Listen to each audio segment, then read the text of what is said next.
ओम शिवोहम शिवोहम शिवोहम।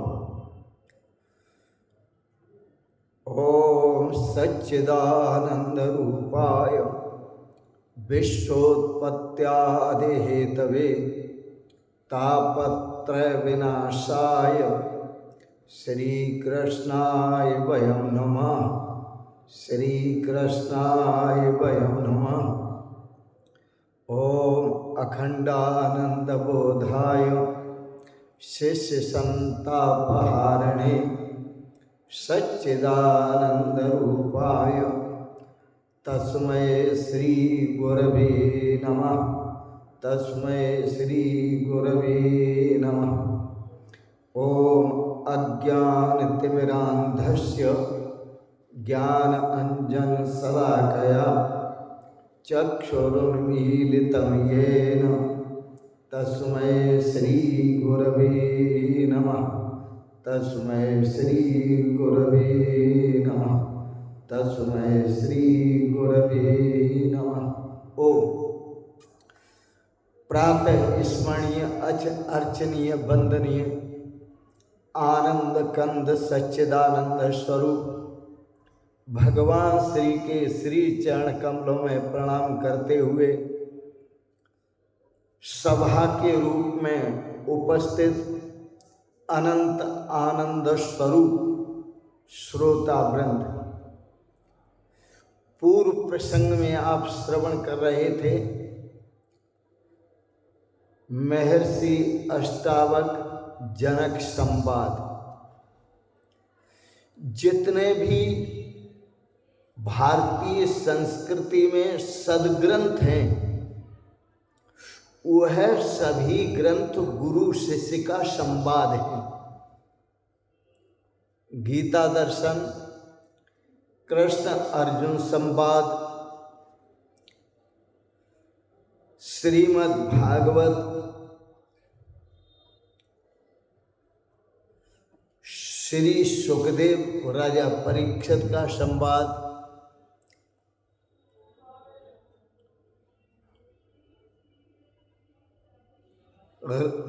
आध्यात्मिक उपनिषद रैक्वराम संवाद, अष्टावक्र गीता, अष्टावक्र जनक संवाद, जितने भी वेद आदि से लेकर के जितने भी ग्रंथ हैं सभी गुरु शिष्य का संवाद है। मैं समझता हूं कि यदि इस संसार में ये संत सतगुरु नहीं होते, यह गुरु और शिष्य नहीं होते, तो भारतीय संस्कृति का प्रचार प्रसार बहुत मुश्किल था, असंभव सा प्रतीत होता है। राजा जनक ने पूछा है, कथम ज्ञानम आपनोति, ज्ञान कैसे प्राप्त होगा? कथम मुक्तिर भविष्यति, मेरी मुक्ति कैसे प्राप्त होगी मुझे? वैराग्यम च कथम प्राप्तम, इस संसार का जो दुख सागर है, विषय भोग सागर है, इससे मुझे वैराग्य कैसे प्राप्त होगा? एतद् ब्रूहि मम प्रभो, हे मेरे प्रभु, हे गुरुदेव, मुझे यह सब समझाइए, बताइए। महर्षि अष्टावक्र ने कहा था, मुक्ति मिच्छसि चेत तात विषयान विषवत्यज। ये सबसे पहला सूत्र, संसार के विषयों को विष से भी भयंकर समझ करके त्याग दो यदि तुम मुक्ति चाहते हो। क्षमा, आर्जव, दया, तोष, पीयूषवद भज, इन सबको अमृत समझकर सेवन करो। क्षमा को, सरलता को, दया को, संतोष को, सत्य को पीयूष अमृत समझ करके इनका सेवन करो और गुरुओं का जो ज्ञान है उसे हृदय अंगम करो। शास्त्रों के महाजाल में पढ़ना ठीक नहीं है। जैसे समुद्र का मंथन किया गया था तो समुद्र मंथन से 14 रत्न निकले थे। उन रत्नों की महिमा इन सभी शास्त्रों में है, 14 रत्नों की महिमा। इसी तरह से संत महापुरुष इन सभी ग्रंथों का आलोडन करते हैं, सभी ग्रंथों का मंथन करते हैं और उसमें से जो रतन है, जो शुद्ध ज्ञान है, विशुद्ध ज्ञान है, उसको प्राप्त करते हैं और वही ज्ञान आप सबको बांटते हैं। तो महर्षि अष्टावक्र कहते हैं, राजन तुम पृथ्वी नहीं हो, जल नहीं हो, अग्नि नहीं हो, वायु नहीं हो, आकाश नहीं हो, तुम इन सब के साक्षी हो, चेतन स्वरूप हो। विद्धि मुक्त अपनी मुक्ति के लिए अपने चेतन स्वरूप को जानो। और मैं दावा करता हूं, यदि तुम देह को अलग करके चेतन तत्व, इस जड़ देह को अलग करके और अपने चेतन स्वरूप आत्मा में ठहर जाओगे तो मैं ये वचन देता हूं, अधुनैव सुखी शांत बंध मुक्तो भविष्यति। तुम अभी सुखी हो जाओगे, अभी शांत हो जाओगे और अभी बंधन से मुक्त हो जाओगे।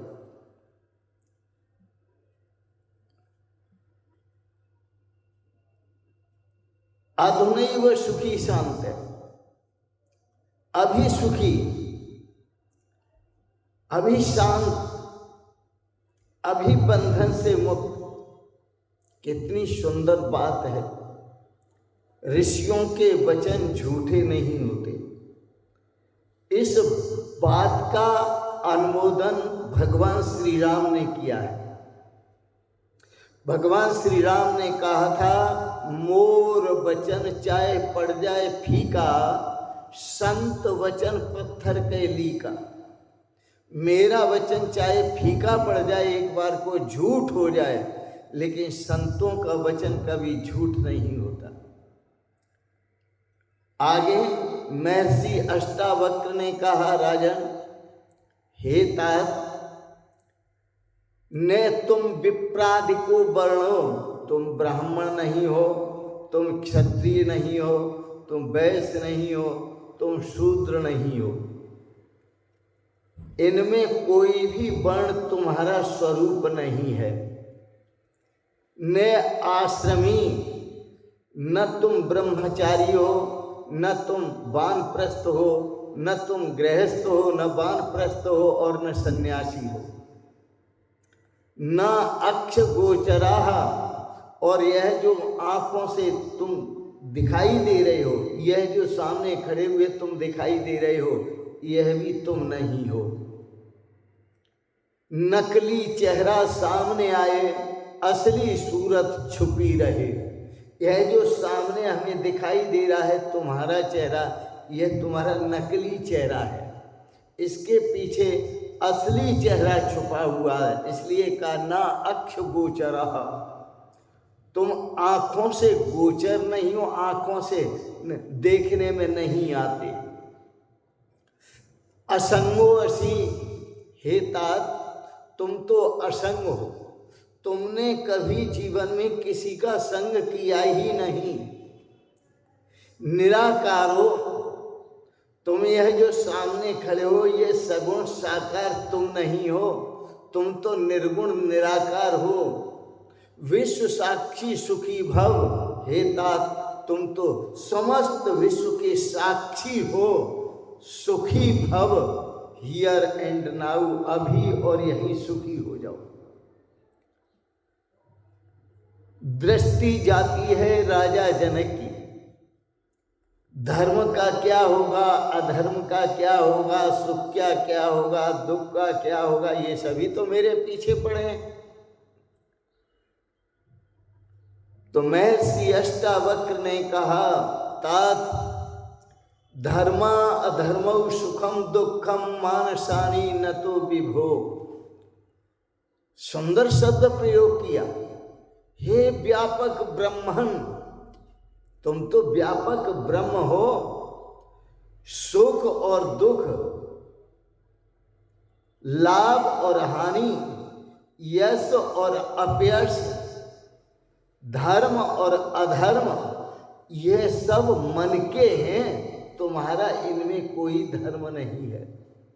धर्माधर्मौ सुखम दुखम मानसानि, यह सब मन के धर्म है।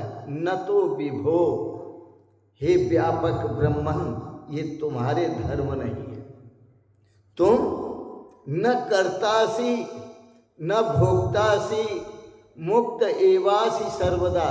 तुम तो न करता हो न भोगता हो, तुम तो सदा सदा से मुक्त हो। कर्ता को कर्ता के पीछे खड़े होकर देखने वाले हो, भोक्ता को भोक्ता के पीछे खड़े होकर देखने वाले हो। धर्मात्मा को धर्मात्मा के पीछे खड़े होकर देखने वाले हो। अधर्मात्मा को अधर्मात्मा के पीछे खड़े होकर देखने वाले हो। सुखी व्यक्ति को सुखी व्यक्ति के पीछे खड़े होकर देखने वाले हो। दुखी व्यक्ति को दुखी व्यक्ति के पीछे होकर देखने वाले हो। तुम तो सबके साक्षी हो और न कर्तासी न भोक्तासी मुक्त एवासी सर्वदा। तुम न करता हो न भोगता हो, तुम तो सदा सदा से मुक्त हो। तुम कभी बंधन में आए ही नहीं। याद रखना, ये बातें आपको सब नहीं बताएंगे। संसार में वक्ता बहुत हैं, कथावाचक बहुत हैं, पर यह नहीं बताएंगे। इसलिए संत सावधान करते हुए और आपको जगाते हैं। सोहम सोहम भजले मनुआ, वही चेतन मैं हूँ। सो हम, जो चेतन परमात्मा है, सो हम, जो निर्गुण निराकार परमात्मा है, सो हम, जो अव्यय अविनाशी परमात्मा है, सो हम, जो अजन्मा परमात्मा है, जो अमरण परमात्मा है, सो हम। इसलिए संत महापुरुष आपको जगाते हैं। सोहम सोहम भजले मनुआ, श्वास वृथा क्यों खोता है, मोह नींद में सोता है। सोहम सोहम भजले मनुआ, श्वास वृथा क्यों खोता है, मोह नींद में सोता है। हुआ सवेरा होश में आ जा, हुआ सवेरा होश में आ जा, आलस में क्यों होता है, मोह नींद में सोता है। शरीर की अस्वस्थता के कारण आप पलंग पर लेटे हुए सो रहे हैं। संत यहाँ से नहीं जगाते। यहाँ से तो कोई भी आपको जगा सकता है। संत आपको जगा रहे हैं मोह रूपी निद्रा से। मोह एवं महामृत्यु, यह मोह जो है ये तो महान मृत्यु है।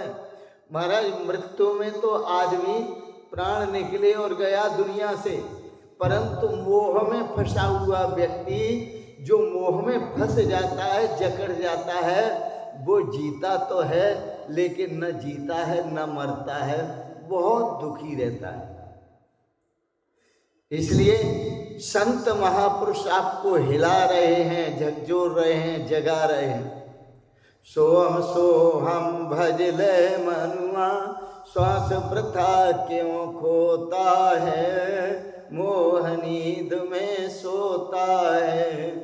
हुआ सवेरा होश में आ जा, आलस में क्यों होता है, मोह नींद में सोता है। जागो जागो जागो ऐ सोने वालो जागो, मोह नींद से जागो। जागो जागो जागो ऐ सोने वालो जागो, देख रहे हो मीठे सपने, सपने कब होते हैं अपने, मोह नींद को त्यागो। जागो जागो जागो, देख रहे हो मीठे सपने, ये घर हमारा है, परिवार हमारा है, भाई बंधु हमारे हैं, बाल बच्चे हमारे हैं। ये तो मौत के समय पता चलता है कि कौन किसका है। सब खड़े रहेंगे, आपको कोई उस समय बचा नहीं पाएगा, आपकी कोई मदद नहीं कर पाएगा। इसलिए जागो। और फिर ये बात संति ही नहीं, ऐसे संति ही नहीं करे, सरल भाषा में वेद की भाषा सुनो तो वेद भी आपको जगा रहे हैं। स्वामी विवेकानंद ने सारे विश्व में डंका बजाया था और कहा था, उत्तिष्ठत् जाग्रत प्राप्य वरान निबोधत, क्षुरस्य धारा निस्ता दुरत्या, दुर्गम पथस्तथ कवयो बदंती। अरे भाई उठो, जागो, मोह नींद से जागो, उठो जागो और जाग करके वरान निबोधत, श्रेष्ठ पुरुषों की शरण में जाओ, ब्रह्मवेत्ताओं की शरण में जाओ, तत्व ज्ञानियों की शरण में जाओ, अध्यात्म ज्ञानियों की शरण में जाओ और जाकर के अपने स्वरूप का दर्शन करो। उत्तिष्ठत् जागृत प्राप्य वरान, वरान श्रेष्ठ महापुरुषान निबोधत, उनके पास जाकर अपने स्वरूप को जानो। क्षुरस्य धारा निष्ठा दुरत्या, ज्ञान का पंथ कृपाण की धारा, परत खगेश लगे नहीं बारा। यह ज्ञान का जो मार्ग है, यह कृपाण की धार है, तलवार की पैनी धार है। यह सबको काट के रख देती है। किसी प्रकार का संसार में दुख नहीं रहेगा, सारे दुखों का अंत ज्ञान से होता है। तो पूर्व प्रसंग में आप श्रवण कर रहे थे कि सुख आए तो सुख के साथ भी कोई प्रतिक्रिया मत देना, दुख आए तो दुख के साथ भी कोई प्रतिक्रिया मत देना। धर्म का प्रश्न सामने खड़ा हो तो वहां भी कोई प्रतिक्रिया मत देना, अधर्म का प्रश्न सामने खड़ा हो तो वहां भी कोई प्रतिक्रिया मत देना। इसका अर्थ आप ये न समझ लें कि मैं आपको ये कह रहा हूं कि धर्म से चूक जाना, मैं बिल्कुल नहीं कह रहा ये, लेकिन मैं आपको कह रहा हूं आप कोई प्रतिक्रिया मत देना। इसका अर्थ ये है कि असली नकली चेहरा सामने आए, असली सूरज छिपी रहे। मैं जो बातें कर रहा हूं, इस नकली चेहरे जो सामने दिखाई दे रहे हैं, इन चेहरों से बातें नहीं कर रहा हूं। मैं जो बातें कर रहा हूं, इन चेहरों के भीतर भी एक चेहरा है जो असली चेहरा है आपका, और जिस असली चेहरे को आप दर्पण में भी नहीं देख पाते हैं, दर्पण में भी जब देखते हैं तो नकली चेहरा ही दिखाई देता है, और देखना चाहते हैं आप अपने असली चेहरे। तो मैं आपको कह रहा हूं कि दुख आए तो समता में स्थित रहना, समता से देखना, सुख आए तो समता से देखना, कोई प्रतिक्रिया नहीं करना। आप दुख आए तो साक्षी बन जाना दुख के, और सुख आए तो सुख के भी साक्षी बन जाना। धर्म का प्रश्न आए तो धर्म के साक्षी बन जाना, अधर्म का प्रश्न आए तो अधर्म के साक्षी बन जाना। और मैं तुमसे कहता हूं कि यह सब आप खड़े खड़े देखते रहना, बाहर नहीं भीतर खड़े खड़े साक्षी बन जाना। धर्म का प्रश्न आया तो धर्म की रक्षा के लिए हाथ उठा, तलवार उठी, आप देखते रहना। धर्म की रक्षा के लिए दोनों हाथ उठे, सत्कर्म के लिए उठे, आप देखते रहना, साक्षी रहना। क्योंकि महर्षि अष्टावक्र ने आपको कहा है, धर्मा अधर्म सुखम दुखम मानसानी। यह धर्म और अधर्म, सुख और दुख, ये मन के धर्म हैं, न तो विभो हे व्यापक ब्रह्मन, ये तुम्हारे धर्म नहीं है। पीड़ा शरीर को होती है, तुम साक्षी रहना।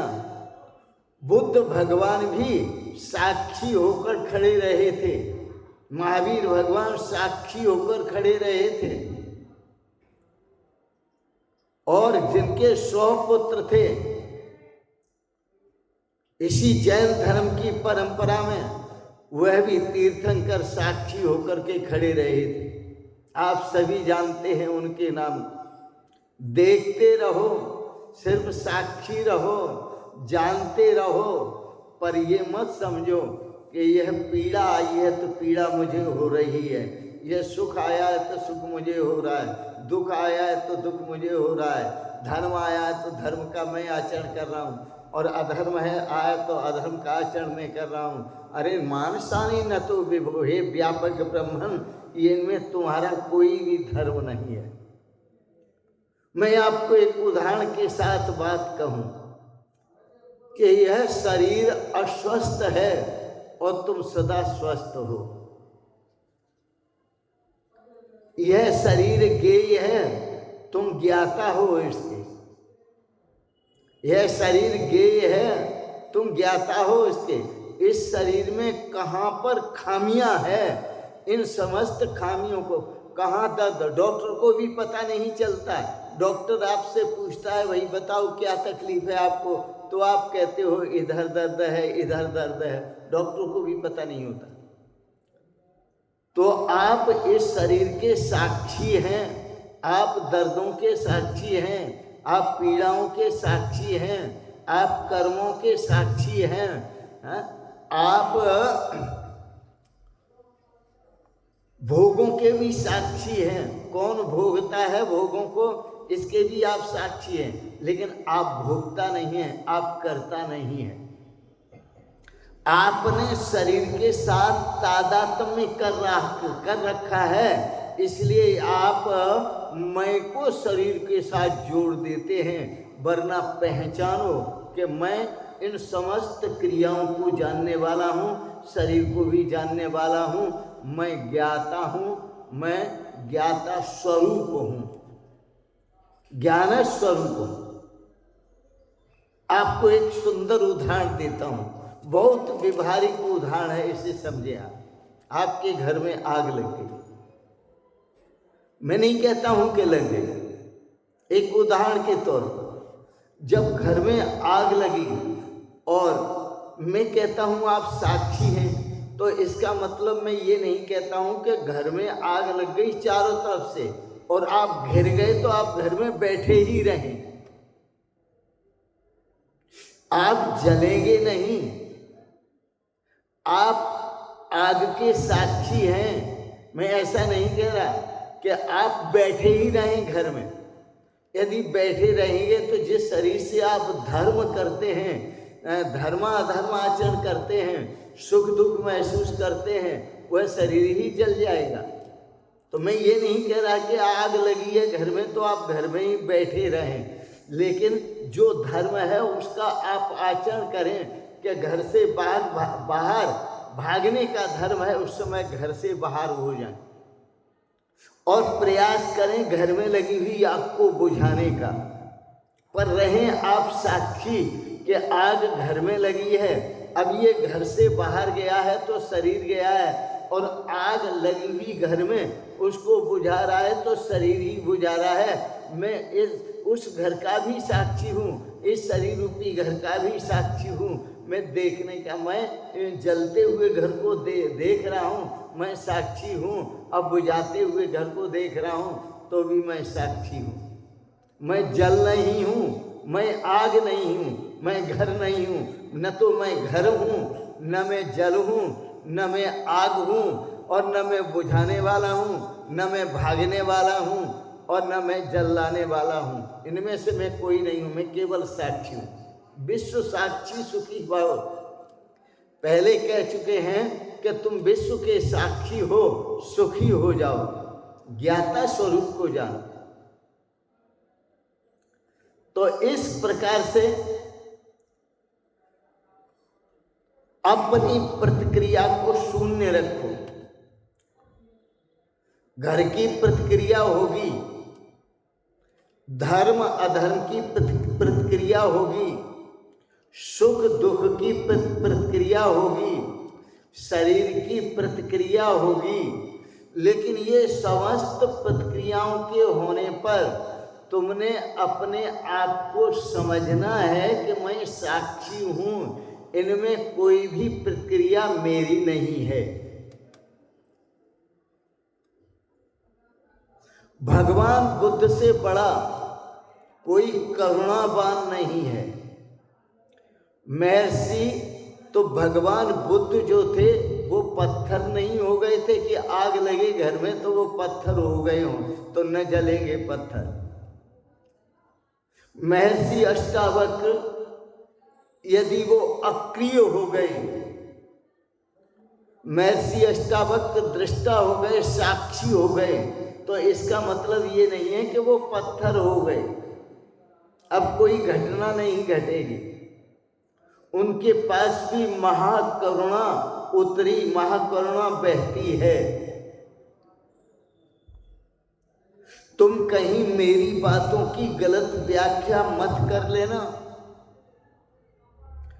क्योंकि अक्सर जो शास्त्रज्ञ होते हैं, ज्यादा पढ़े लिखे होते हैं, और शास्त्रों का जिनको ज्ञान होता है वह तर्क वितर्क वहापो विचक्षण होते हैं।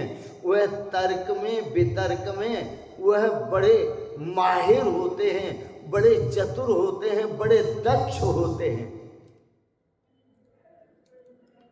तो वह जो तत्व है, तत्व ज्ञान है, वो उसके भी खंडन में लग जाते हैं। जो अध्यात्म ज्ञान है उसके भी खंडन में लग जाते हैं, जिसके लिए भगवान श्री कृष्ण ने कहा, अर्जुन विद्यानाम अध्यात्म विद्या अहम।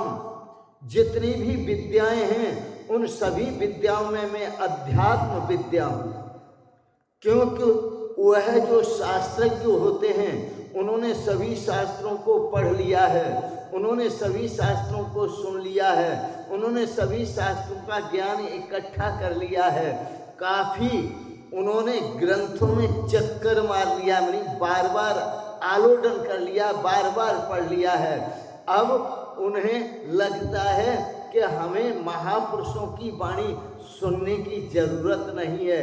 अब उन्हें लगता है कि अब हमें कुछ देखने की जरूरत नहीं है।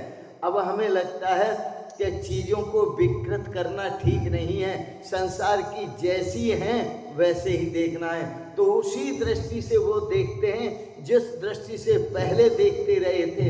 यद्यपि शास्त्रज्ञ होने पर भी, वेदज्ञ होने पर भी संसार को अभी उसी दृष्टि से देखते हैं कि भोग दृष्टि से देखते हैं, भगवान की दृष्टि से नहीं देखते।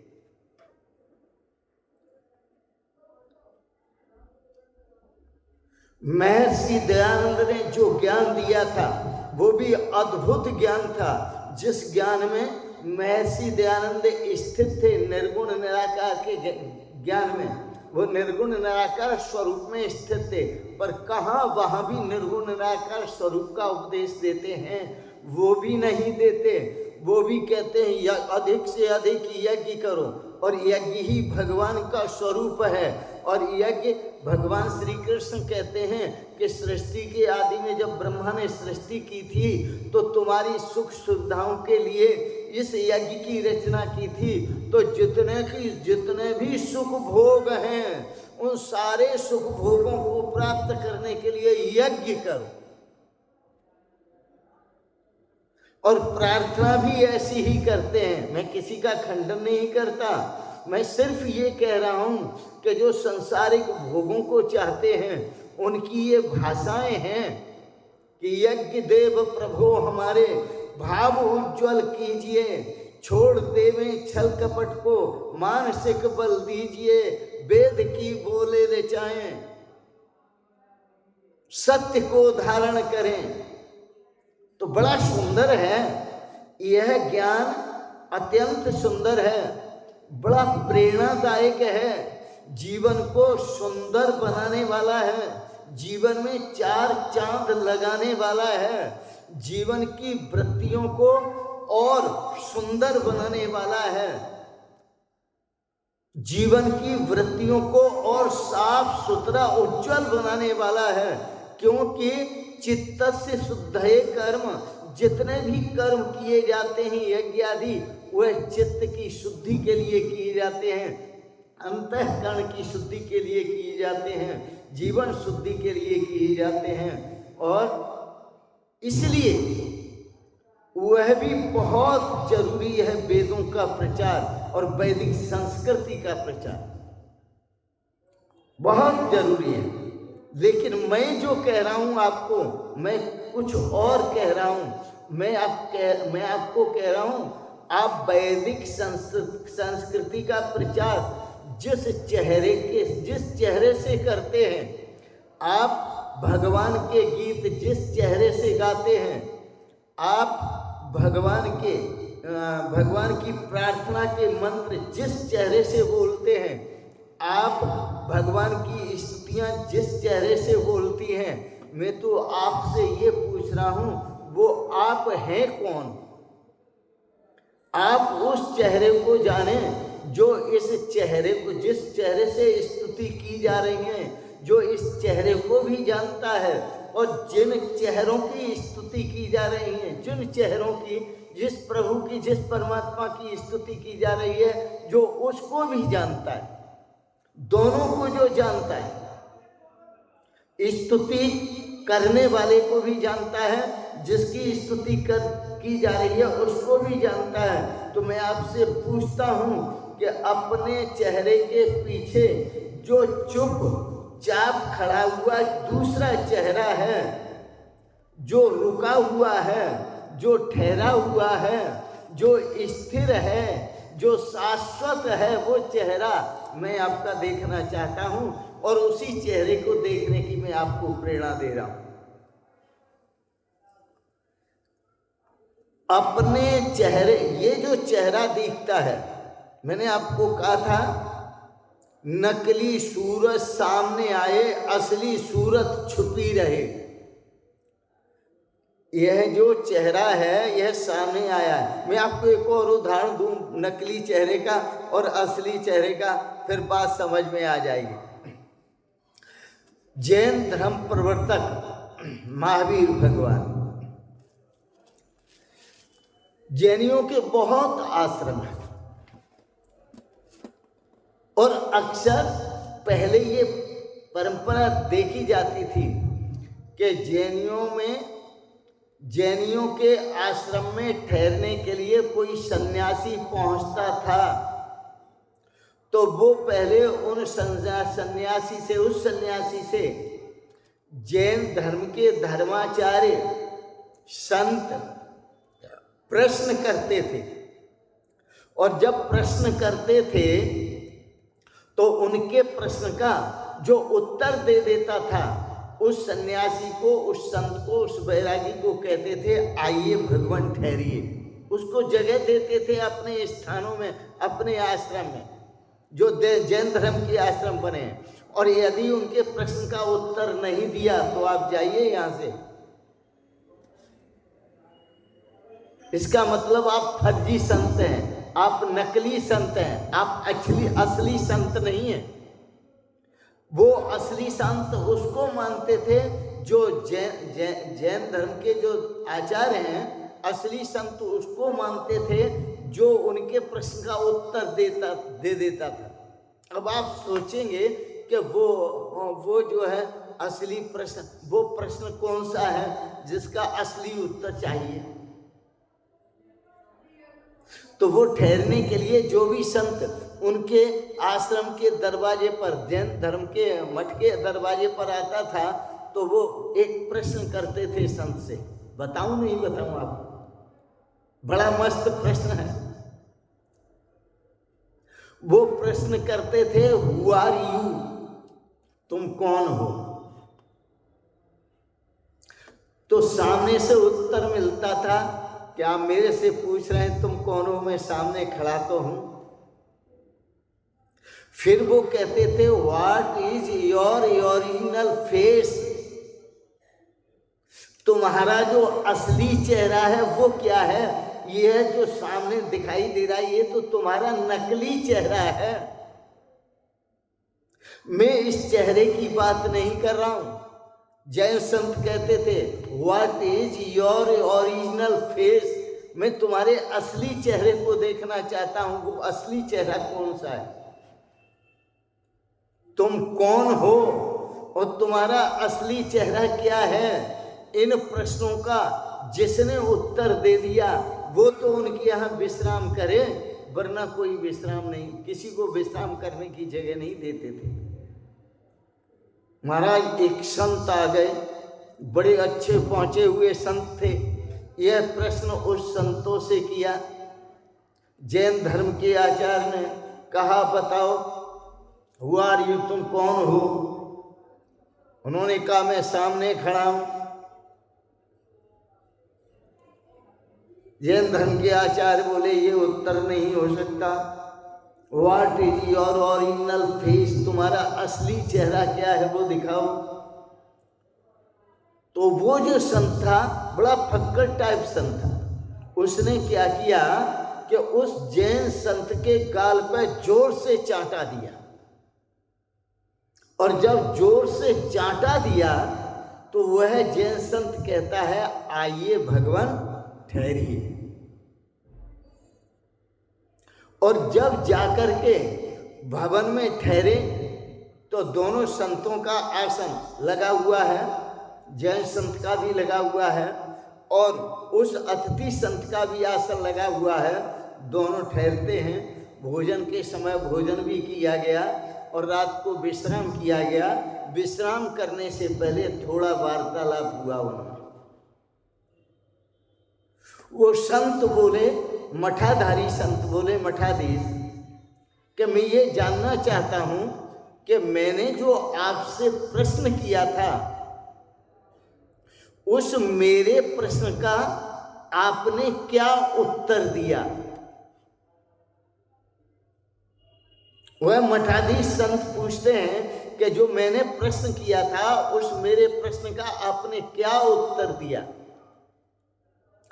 तो जो अतिथि संत था, वह अतिथि संत कहता है, मैंने जो उत्तर दिया था आपके प्रश्न का, जो मैंने उत्तर दिया था, उससे आप क्या समझे? पहेलियों में बात हो रही है। मठाधीश संत कहता है कि आपने मेरे प्रश्न का उत्तर क्या दिया?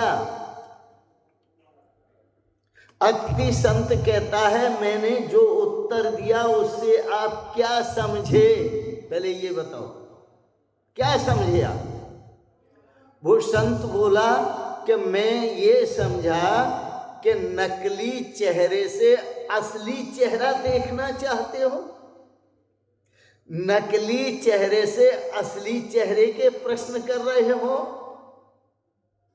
तो आपने चांटा मारकर ये बताया कि इस नकली चेहरे को अलग करके असली चेहरे से असली चेहरे की बात करो। नकली चेहरे से बात करोगे तो नकली चेहरा ही दिखाई देगा, और असली चेहरे से बात करोगे तो सामने भी असली चेहरा दिखाई देगा। State of mind. जैसी मस्तिष्क की प्रक्रिया है, स्थूल संसार को देखने की तो सारा संसार स्थूल दिखाई देगा, और यदि चेतन तत्व को देखने की मानसिकता है तो आपको चेतन तत्व का दर्शन होगा, परमात्मा तत्व का दर्शन होगा। तो ये जो चेहरे हैं आपके, आपने देखा होगा आजकल बच्चे चाहे जिसका चेहरा लगा लेते हैं, कोई गणेश जी का चेहरा लगा लेता है, कोई शंकर जी का चेहरा लगा लेता है, कोई राम जी का चेहरा लगा लेता है। तो चेहरा लगाने से, गणेश जी का चेहरा लगाने से वो गणेश ही हो गए क्या? राम जी का चेहरा लगाने से राम जी हो गए? काली का चेहरा लगाने से काली हो गए? तो इसी तरह से कर्मों के आधार पर ये जो चेहरे लगे हुए हैं आपके, तो ये आप नहीं हैं। न कर्तासी न भोक्तासी, मुक्त एवासी सर्वदा। तुम न करता हो न भोगता हो, तुम तो सदा सदा से मुक्त हो।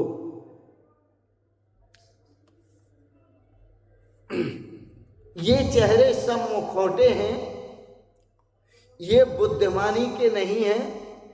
बुद्धिमानी, यह चेहरे जानकारी के नहीं है, ज्ञान के नहीं है, तत्व ज्ञान के नहीं है, अध्यात्म ज्ञान के नहीं है। यह पांडित्य के चेहरे हैं, यह शास्त्रीयता के चेहरे हैं, यह विचारों के चेहरे हैं, यह अनुभव के चेहरे नहीं है। अनुभव के चेहरे तो छुपे हुए हैं। इन विचारों के चेहरों को हटाओ, इन शास्त्रीयता के चेहरों को हटाओ और भीतर शुद्ध चैतन्य को जगाओ और अपने शुद्ध चैतन्य स्वरूप आत्म स्वरूप को जानो। महर्षि अष्टावक्र को समझना, महर्षि अष्टावक्र को समझना, चैतन्य को समझना है, शुद्ध चेतन की राह पर चलना है। अगर तुम सोच विचार में डूब गए कि महर्षि अष्टावक्र क्या कह रहे हैं, हमने भी तो शास्त्र पढ़े हैं, हमने भी वेद पढ़े हैं, हमने भी गीता पढ़ी है, भागवत पढ़ी है, रामायण पढ़ी है, सारे ग्रंथ पढ़े, तो विचार में डूब गए तो तुम चूक जाओगे। किससे चूक जाओगे? असली चेहरे से चूक जाओगे। क्योंकि तुम्हें जो विचार है शास्त्रों का, जो शब्द जाल है शास्त्रों का, वो शब्द जालम महारण्यम चित्त भ्रमण कारणम, यह शब्द जाल जो शास्त्रों का है, यह ऐसा वन है जैसे वन में कोई भटक जाता है और रास्ता नहीं मिलता, इसी तरह से जो शब्द जाल में भटक जाते हैं उन्हें भी रास्ता नहीं मिलता।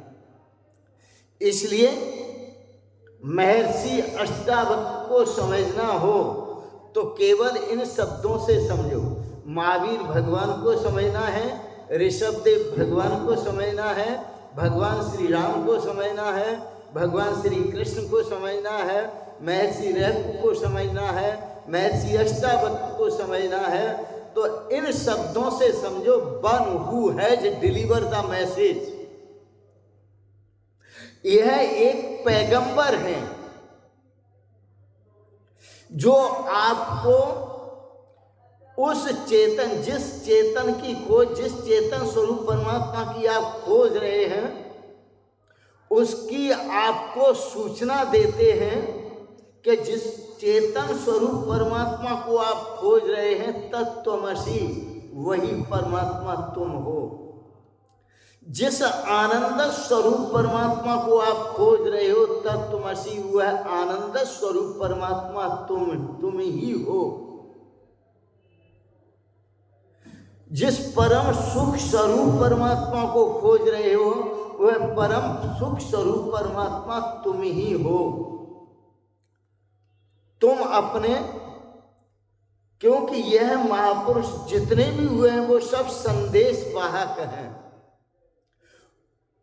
और संदेश वाहक कैसे हैं वो भी मैं बताऊं आपको कि उन्होंने इतनी गहन साधना की और इतनी गहराई में उतर गए कि उन्होंने अपनी चेतन शक्ति को परमात्मा की चेतन शक्ति के साथ एक कर दिया, और उस चेतन शक्ति से जो अनुभव हुआ, एकता के ब्रह्म आत्मा के भाव से जो अनुभव हुआ, उस परम आनंद का, उस परम रस का, उस परम सुख का, उस परम शांति का one who had deliver the message, उसका मैसेज लेकर के ये आए हैं, उसकी सूचना आपको दे रहे हैं।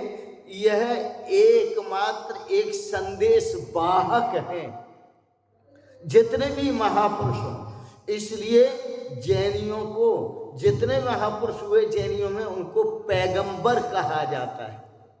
पैगंबर का मतलब यह है कि हम जो निवेदन करते हैं, प्रार्थनाएं करते हैं, हमारी सूचना है परमात्मा को दे देना कि वह बहुत भक्त हैं और बड़े प्रेम से निर्मल हृदय से आपको पुकार रहे हैं। और परमात्मा की सूचना, जब परमात्मा उधर से सूचना भेजें तो इन भक्तों को दे देना कि परमात्मा कह रहे हैं कि तुम्हें भटकने की और दुखी होने की जरूरत नहीं है, क्योंकि तुम मेरा निजी स्वरूप हो।